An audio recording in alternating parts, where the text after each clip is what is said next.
Assalamu alaikum. Today we are making Kukko Pakka. It's an East African dish and this is my way of making it. Today I'm using 2 full chicken with extra tender pieces. I cleaned the chicken, took out all the skin, and I'm going to marinate. I'm using 4 heaping tablespoon of yogurt. This dish actually freezes very well. So that is why I'm making a big batch and then I'm going to freeze a little bit for later use. I stirred the yogurt to make it smoother, makes it better to marinate with, and I added about 3 teaspoons of salt. You can add more or less, it depends on your taste. Add 1.5 teaspoon of turmeric. Add about 1.5 teaspoon of red chilies powder. This you may need to adjust. If you like hot, you might want to put more. If you don't want it to be hot, you can put less. Add white vinegar. I just used a vinegar cap and put about 3 full caps of the vinegar.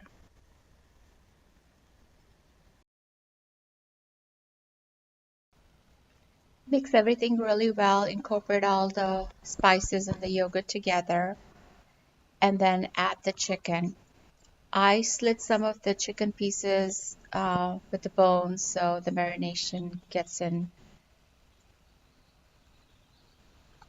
Mix everything really well, and I prefer to marinate it overnight, but if you don't have time, try to marinate it at least for 3 to 4 hours and then barbecue it.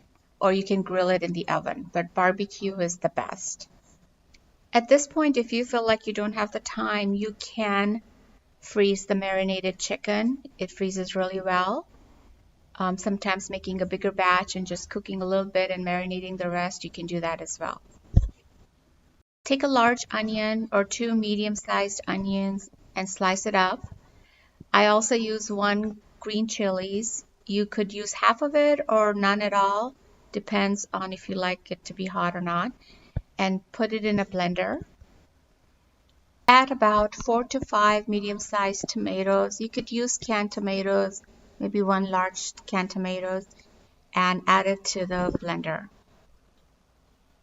And blend it well, and you see the consistency.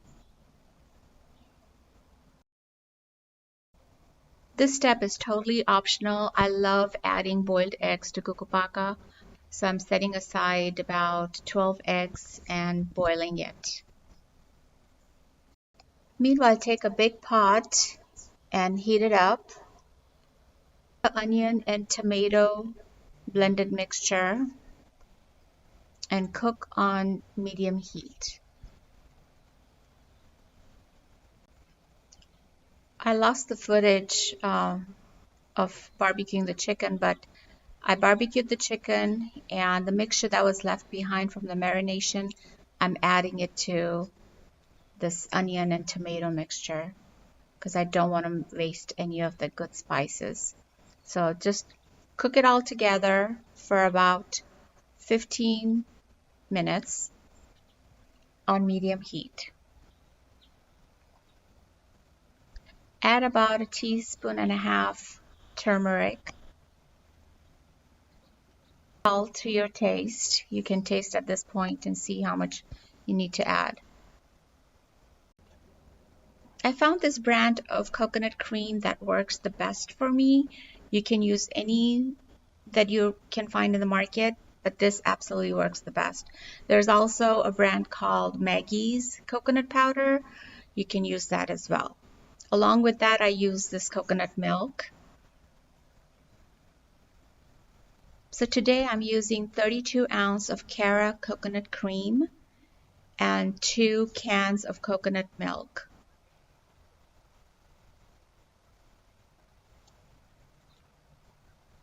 Make sure you add water in the coconut cream carton so you don't waste any of that cream. Same with the coconut milk can. Just add a little bit of water so you get all the goody stuff out of it. The consistency should be a little thinner than pancake batter, not too thick, not too thin, because you want to be able to eat it with rice or bread. Let the mixture cook for about 10 minutes on medium heat. I'm taking the barbecue tender pieces and cutting into half.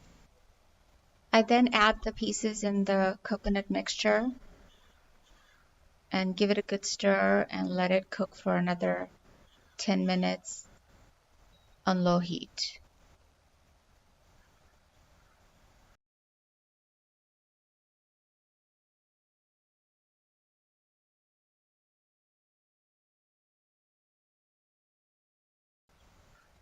Peel the boiled eggs, and I cut it in half before adding it to the coconut mixture. You can see the consistency of the gravy. It's not too thick, it's not too thin. It's absolutely perfect to pour over rice or have it with French bread. You can add the boiled eggs and at this point turn off the heat. And you can make boiled rice with this or serve with French bread, your choice, but it is absolutely the yummiest dish ever.